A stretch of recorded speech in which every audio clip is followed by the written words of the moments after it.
Bienvenidos, ya estamos aquí de vuelta con los podcasts de la Enco Wellness Academy. Como sabéis, el objetivo de estos podcasts es dar a conocer a otros profesionales del ámbito de la ciudad de Salamanca o de otras zonas, siempre relacionados con una perspectiva de salud. Hoy vamos a hacer uno un poquito distinto, seguro que no os lo esperáis. Hoy vamos a hablar de la salud bucodental y qué implicaciones puede tener con otras patologías del cuerpo, y sobre todo vamos a tener aquí una profesional que nos va a contar la importancia de la salud bucodental. Enco Wellness Academy, episodio 1, temporada 2, Por la boca sana el pez, un podcast de Enco Wellness Academy con la colaboración de Amelia Sánchez y Celia Vicente. Soy aquí a Celia Vicente. Hola, Celia. Hola. A Celia la conozco desde hace mucho tiempo. Hemos compartido muchas conversaciones en torno al tema de la salud y de otros aspectos. Y bueno, le propuse grabar este podcast y aquí estamos. Espero que os guste y bueno, arrancamos con este podcast de salud bucodental. Bueno, Celia, cuéntales aquí un poco a nuestros oyentes, por qué el mundo de la odontología, cómo llegaste, tu trayectoria y demás. Vale, antes de nada, muchas gracias por invitarme aquí a tu podcast, que me hace mucha ilusión, y me hace mucha ilusión también que estés aquí, justamente, aquí en mi clínica. Y también quiero agradecerte otra cosa, que puede parecer que no tiene mucho que ver con el podcast, pero yo creo que sí.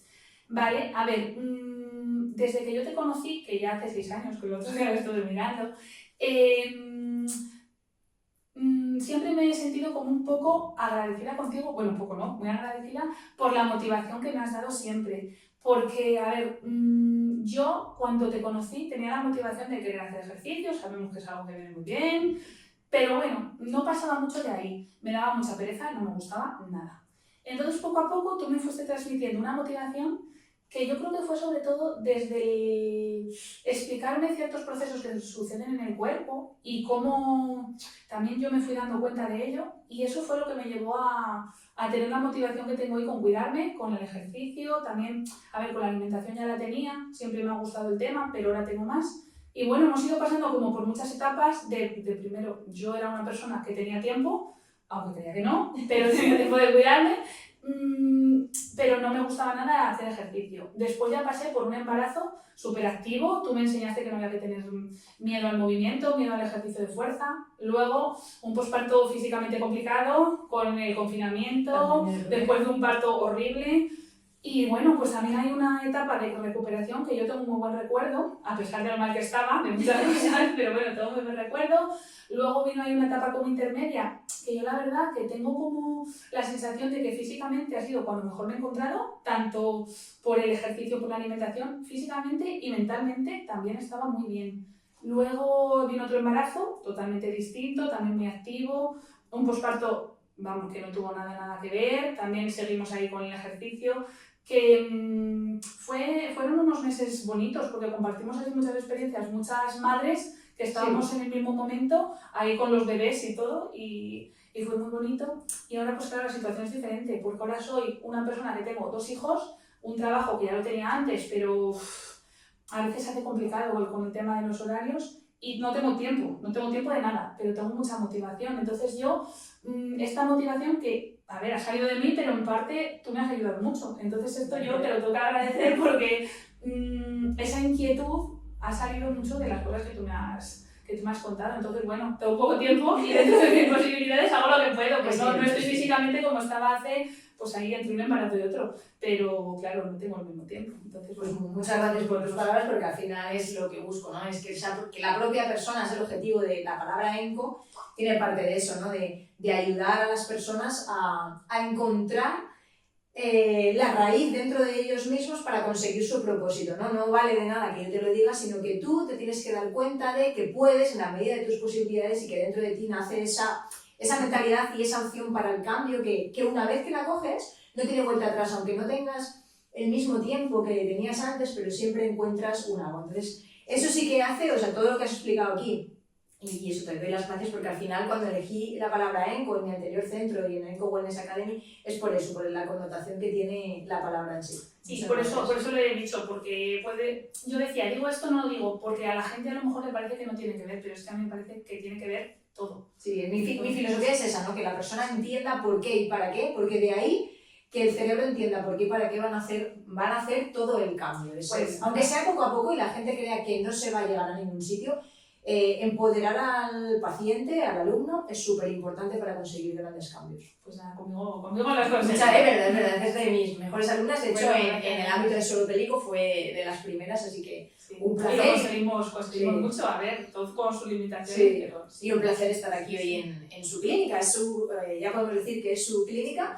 Antes trabajaba por cuenta ajena y ahora trabaja por cuenta propia. Así que bueno, pues cuéntanos un poquito, Celia, tu trayectoria. Pues a ver, yo desde pequeña siempre he sido una niña muy estudiosa, muy estudiosa, pero a mí todo lo que tenía que ver con el cuerpo humano desde muy pequeña siempre me ha gustado mucho. Tenía mucha curiosidad, hasta incluso en el colegio, de cómo se hacía la digestión, todo. Luego ya en el instituto empecé a plantearme que podía estudiar. Me gustaba mucho el ámbito de la educación también, pero bueno, pues en mi objetivo así principal estaba estudiar medicina. ¿Qué pasa? Que yo soy una persona bastante insegura a veces, ya mucho menos.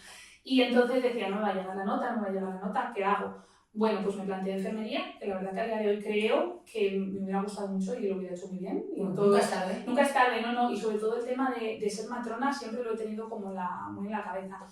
Pero bueno, nunca es tarde, eso es. Y después, pues alguien me habló de la odontología, me dijeron que se estudiaba aquí en Salamanca, que era una carrera que éramos muy poquitos en clase. Empecé a darle vueltas y un poco como se hacen las cosas a veces con esa edad. Pues venga, ahí vamos.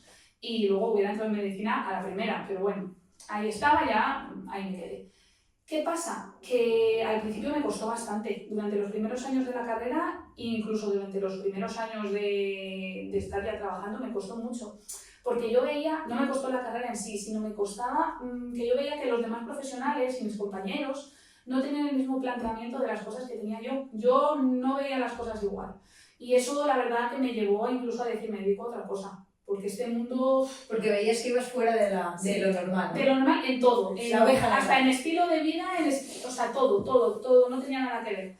Entonces, bueno, me costó. Pero bueno, poco a poco yo me he ido encauzando, he ido viendo mi forma de hacer las cosas, he visto que funciona, he visto que... A ver, tampoco es que yo haga cosas raras, pero bueno, me he encontrado como mi camino. Y la verdad que ahora, a día de hoy, sí que puedo decir que estoy contenta con lo que hago, con el trabajo que tengo, que ha habido épocas en las que no lo estaba.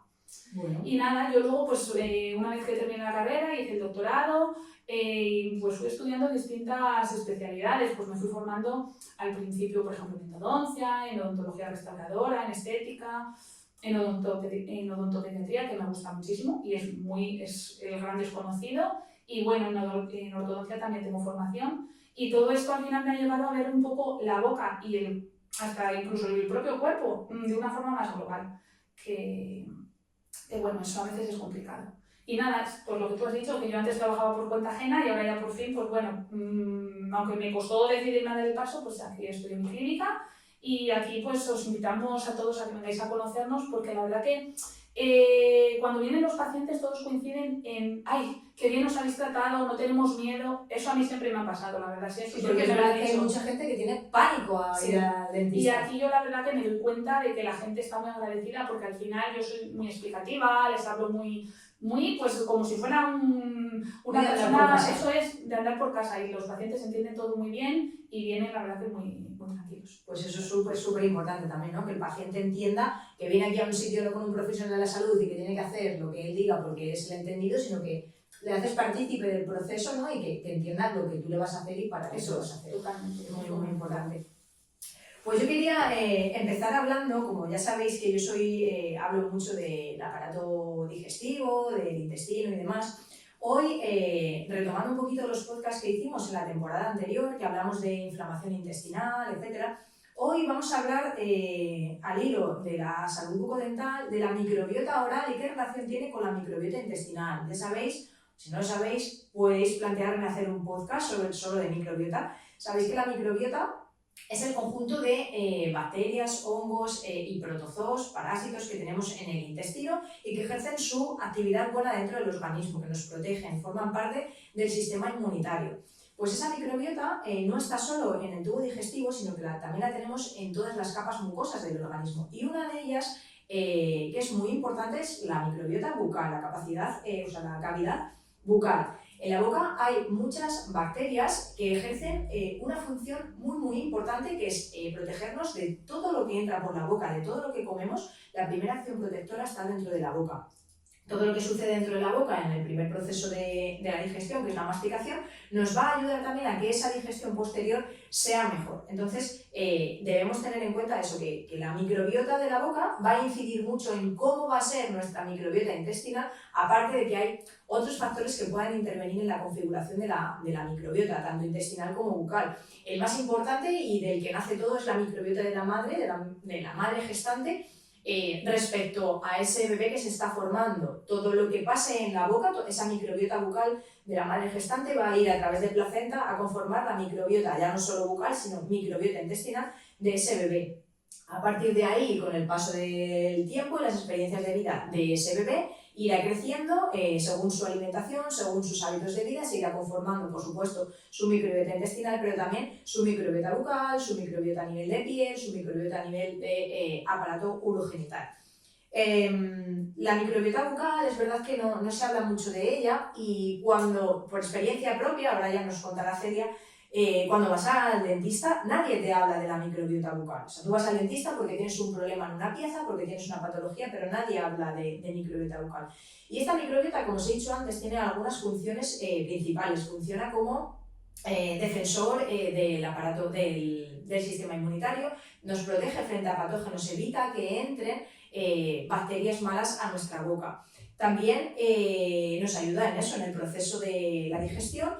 Pero esta microbiota se puede ver alterada por factores como la alimentación, el alcohol, el tabaco, una mala higiene bucal, el abuso o el exceso de uso de muchos medicamentos, algunos colutorios, y también por el estrés. Sabéis que el estrés afecta al eje intestino-cerebro, se activa el eje de estrés y se activa el sistema nervioso parasimpático. Ahí ya aparece una inflamación de bajo grado, y esa inflamación de bajo grado va a hacer que se altere microbiota intestinal, y puede haber traslocación a boca, o al revés. Ese estrés, hay muchas personas que, bueno, pues por estrés pierden el apetito, otras se les abre el apetito, o a otras personas les afecta la boca. ¿Por qué? Porque ese estrés va a generar una inflamación de bajo grado que va a ser el detonante de una enfermedad o de una patología periodontal, que va a generar que haya una lesión en la cavidad bucal.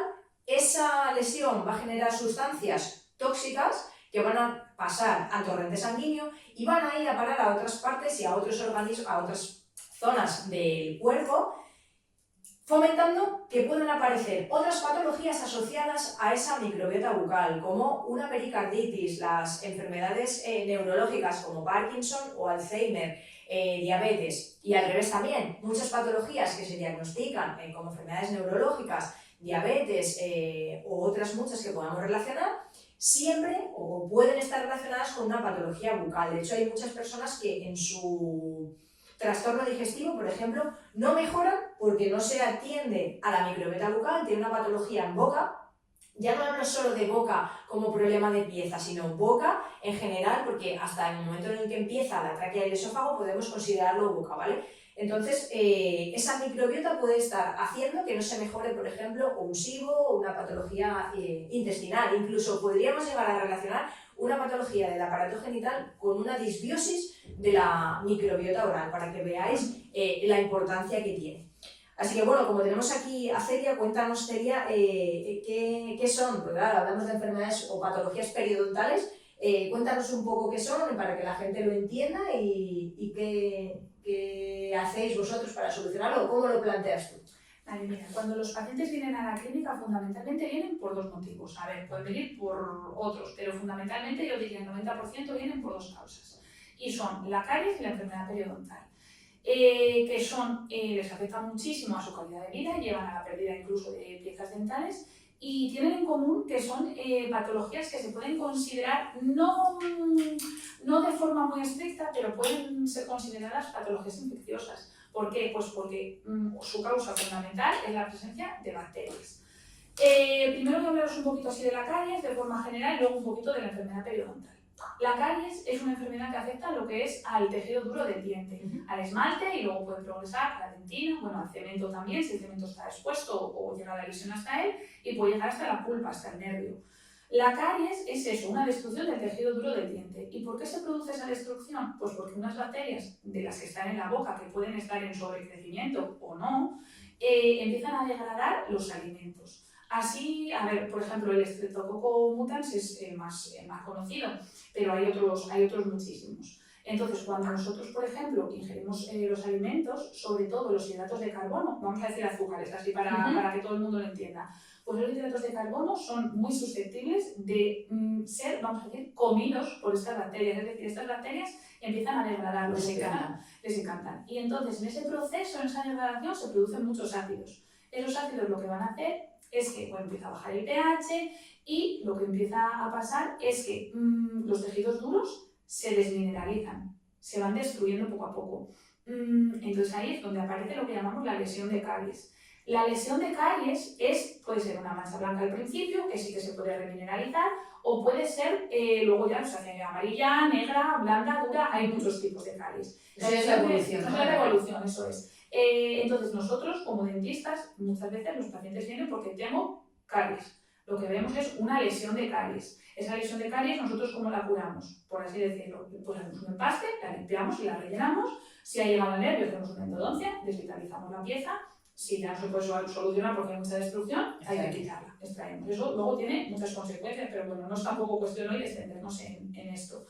Entonces es como, ya, me pasaron la caries, me curaron la caries. No, aquí sí que quiero hacer. Y que esto no todo el mundo lo tiene en cuenta, incluso los dentistas a veces tampoco. Y a ver, voy a que también me gusta abrir melones. Vamos a abrir melones. Me gusta. Entonces, voy a citar aquí a dos personas muy distintas. Una es Hipócrates, que dice que Hipócrates dijo, se supone, que para curarnos de una enfermedad tenemos que renunciar a aquello que la causó. Vale, y luego por otra parte tenemos a Jenny Abanto, que es una autopediatra de la actualidad, que a mí me gusta mucho, y yo hice un curso en el que ella dio uno de los módulos y nos dijo, la caries se cura en casa, y además lo ponía súper grande por todas partes. Y al principio pues todas nos quedamos y éramos dentistas, ¿cómo se va a curar la caries en casa? Pues sí, la caries se cura en casa, porque para que no haya caries, para que no haya enfermedad de caries, lo que tenemos que hacer es trabajar desde la modificación de hábitos. Es decir, tenemos que modificar la dieta y tenemos que modificar la higiene. Puedes venir todos los meses o una vez al año o cada 6 meses a hacerte empastes, pero la enfermedad de caries, si no cambias nada, la vas a seguir teniendo. Al final es un parche. Entonces eso es un parche. Y esto pues me parece dos frases como muy significativas de esto. Y lo de Hipócrates igual, si no hemos hecho nada por cambiar ni la dieta ni la higiene, vamos a tener caries eternamente. Claro. Entonces, a ver, puede ser normal tener alguna caries, pero, sí, pero vamos a ir cuando ya hay problema, eso es, hay que ir a la raíz. Y luego, por otra parte, la enfermedad periodontal es una enfermedad que afecta a los tejidos de soporte del diente. La caries es la de los tejidos duros del propio diente y la enfermedad periodontal los tejidos que hay alrededor. ¿Cuáles son? Pues el hueso, la encía y el ligamento, fundamentalmente, el ligamento periodontal. Estas enfermedades también se producen por microorganismos, porque hay una alteración, una proliferación de ciertos microorganismos, pero tienen un componente muy importante y es que aquí tiene mucho que ver con problemas que pueden ser venir de base. Es decir, si tú tienes una predisposición genética a tener este tipo de enfermedades, pues eso es también fundamental. Todos hemos conocido a alguien que dice, ¿nunca se ha lavado los dientes y nunca ha tenido caries? Bueno, vale, también puede ser. Pero no ha tenido problemas periodontales, o el típico paciente que dice, pues fíjate, si estoy así, con estas encías siempre inflamadas, con esta movilidad de dientes que tengo ya, y me cuido muchísimo, yo ahí siempre le digo, pues ¿cómo estarías si no te cuidaras? Porque muchas veces es un problema genético, es decir, en nuestros genes vas a tener esa predisposición. Entonces, bueno, eso también hay que tenerlo en cuenta. Igual que, por ejemplo, la caries estaba causada por microorganismos, pero es una enfermedad que se dice que es azúcar dependiente, es decir, sin azúcar no hay caries, ¿vale? Pues esto es lo mismo. Ahí está muy marcada una predisposición genética y luego también influyen lo que tú comentabas un poco, pues algunos factores como, por ejemplo, el tabaco o demás, sí que afectan mucho las enfermedades periodontales. ¿Cuáles son estas enfermedades? Pues por una parte la gingivitis, que es como el estadio inicial, que es una fase inflamatoria y es irreversible. Es decir, una gingivitis se puede solucionar modificando la higiene, eliminando esa placa, pero es reversible. Si no la paramos a tiempo, progresamos a periodontitis, es lo que la gente llama la piorrea.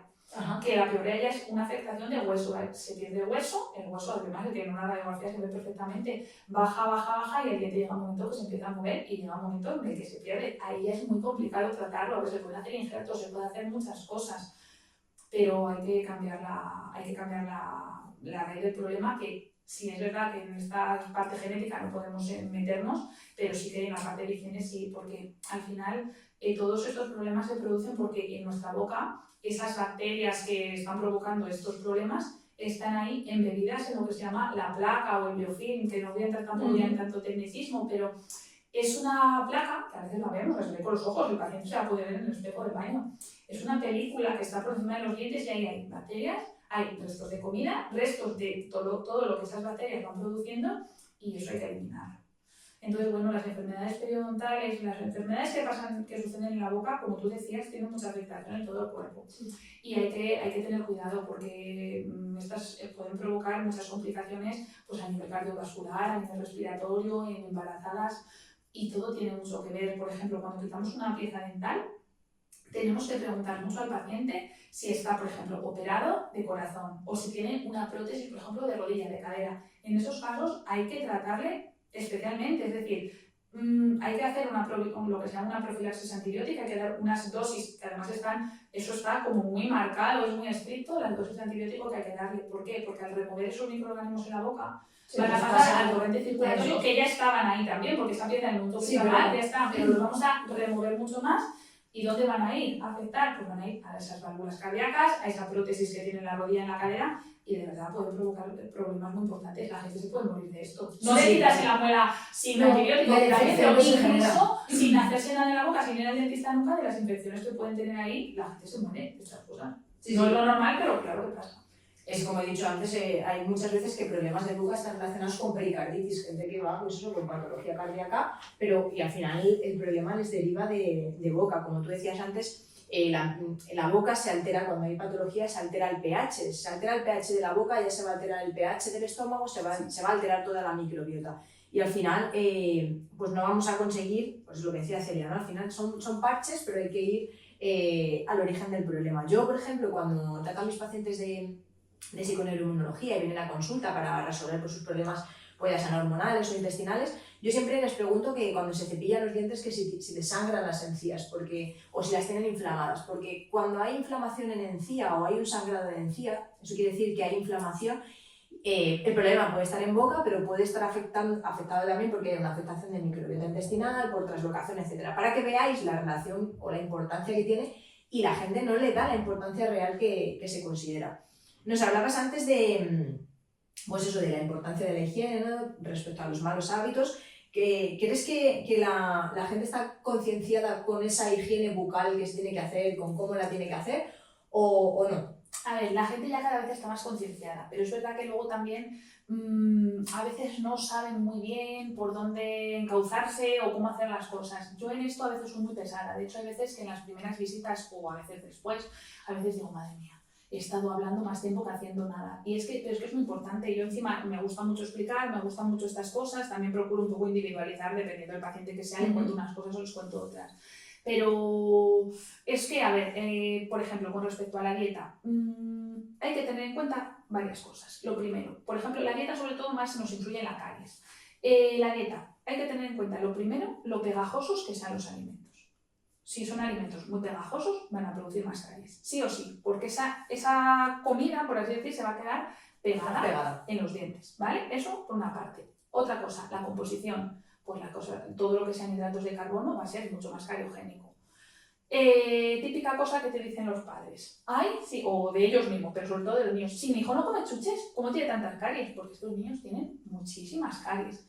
Claro, es que no es que coma chuches, es que a lo mejor a mí, para los dientes, se puede comer el niño una bolsa de gominolas todos los días. En lo que a los dientes respecta, y lo digo así. Si después de esa bolsa de gominolas que se come y esas 3 bolsas de gusanitos hacemos un cepillado exhaustivo, que es imposible conseguir en un adulto, en un niño mucho menos, a mí no me importaría, porque si no hay hidratos, si no hay azúcar en la boca, no hay caries. Podemos hacer lo que queramos, no hay caries. Pero claro, eso es complicado. O luego también dicen, no, si no toma chuches, ¿a qué merienda? Pues un zumo, un Actimel, un Petit, ¿vale? Azúcar. Pues azúcar, eso es. Y encima el problema es que, bueno, si todavía dejáramos tiempo pasar, pero es que el otro factor es el tiempo. O sea, el cuerpo humano no está hecho para estar comiendo cada hora o cada 2 horas. Es que eso no es así. Sé que al final se hace. Claro, yo lo he experimentado por mí misma, que cuando dejaba pasar mucho tiempo, yo ayunos como tal tampoco hacía, pero yo en mí misma lo he experimentado, que cuando cenaba pronto y a lo mejor aguantaba sin comer hasta la hora de comer, era cuando, de hecho, antes me encontraba físicamente mucho mejor. Es que es verdad, es que he notado un cambio, pero radical. Entonces, bueno, dejando aparte eso, es que para la boca tenemos que dejar tiempo que haya lo que se llama la autoclisis. Nuestra boca está preparada para limpiarse. Hace años y años y años no había cepillos de dientes y no había caries. O sea, no está descrito que en los cráneos que se encuentran hubiera las caries que hay ahora, o muchas veces no había. La alimentación era distinta. Y esto de la autoclisis, ¿qué es? Pues es la capacidad que tiene nuestro cuerpo de limpiar la boca. La saliva tiene una composición determinada, que a veces puede estar alterada por algunas de estas cosas que tú has contado, pues incluso por medicamentos, por estrés, por factores hormonales, en la menopausia, por ejemplo. Entonces la saliva tiene un poder de limpiar. Hay gente que tiene una saliva más ácida, gente que tiene una saliva más básica.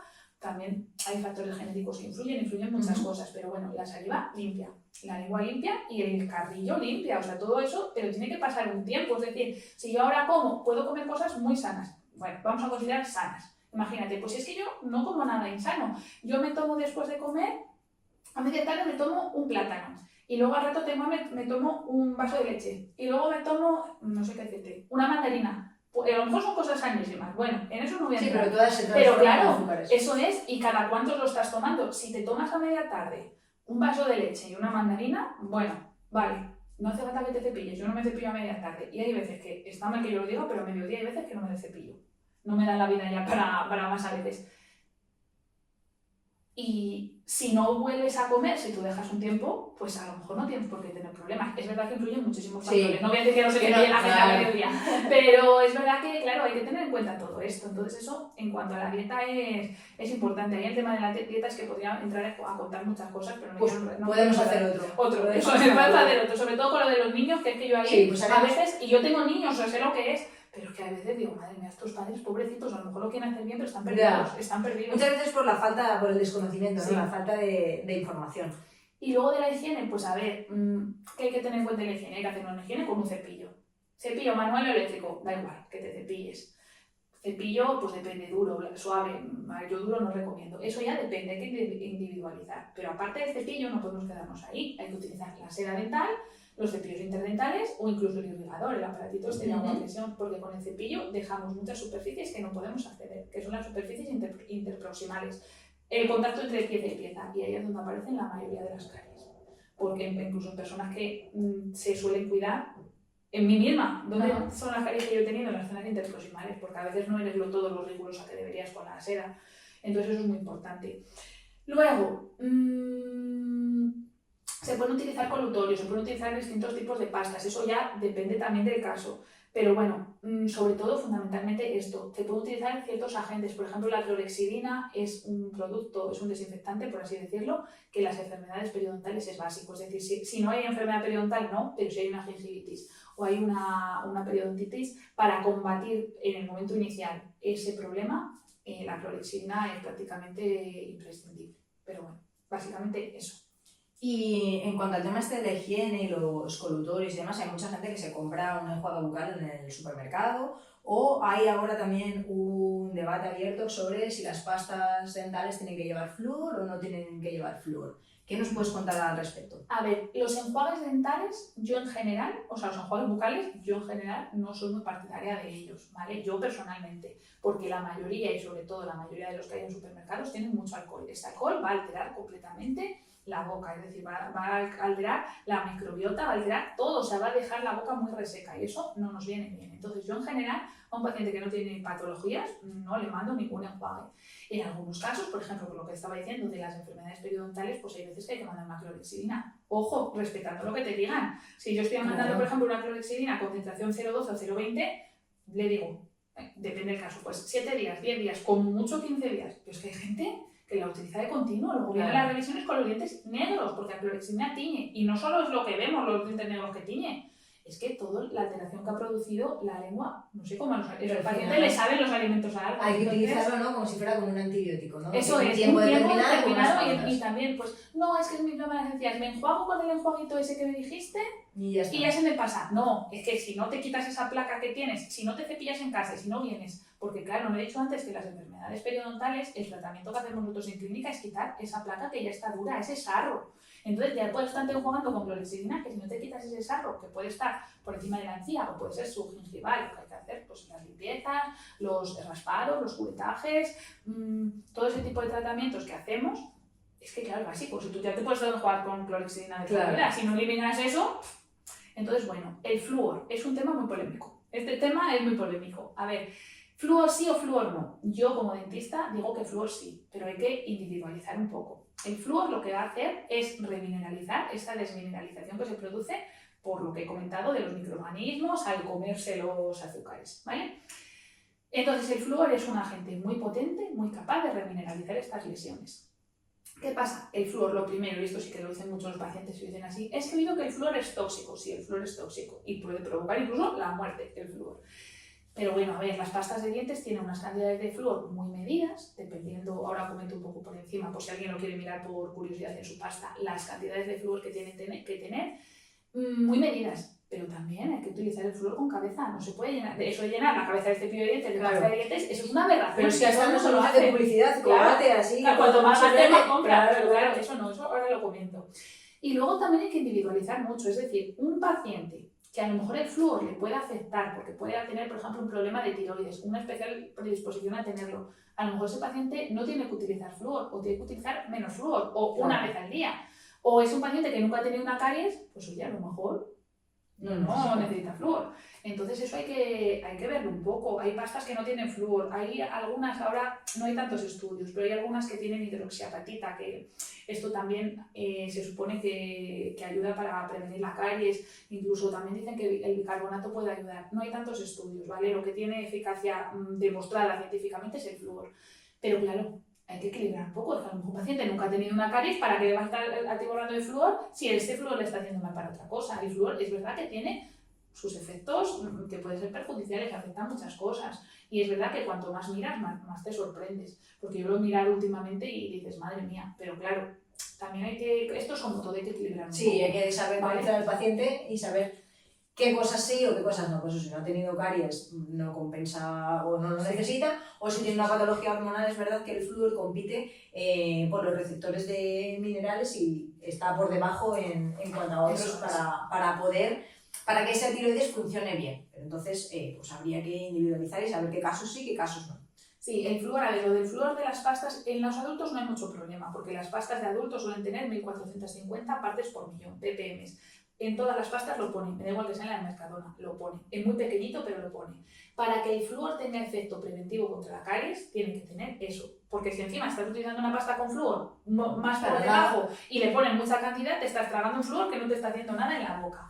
Entonces, pues si lo queréis mirar, en adultos de 1450 partes por millón es lo óptimo. Hay pastas para adultos que tienen 2500, está bien, ¿vale? Pero ¿qué cantidad de pasta hay que poner en el cepillo?